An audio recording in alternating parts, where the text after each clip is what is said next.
Today we're looking at SP1 acrylic-based lap and seam repair.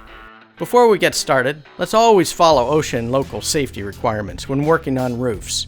Always plan your work in advance. This includes products and tools needed to complete the project. Another consideration is weather. It can impact the installation and proper curing of APOC products. Additional information on weather requirements can be found at APOC.com.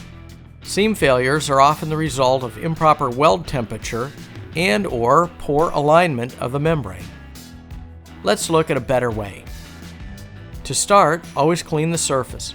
A light pressure washing or scrubbing may be required. Using a roller, apply APOC 296 single-ply primer to the repair area. Once primer has dried to the touch, lay out and cut the APOC FLEECE top Incredible tape.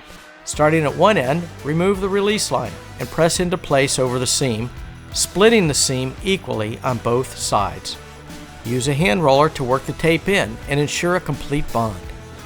Using a chip brush, apply APOC 264 Flash and Seal sealant to the surface of the tape. Apply APOC 264 a minimum of 1 inch past the tape in all directions.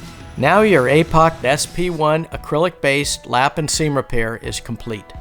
For additional information on energy efficiency, maintenance coatings, liquid applied roofing, visit us at APOC.com.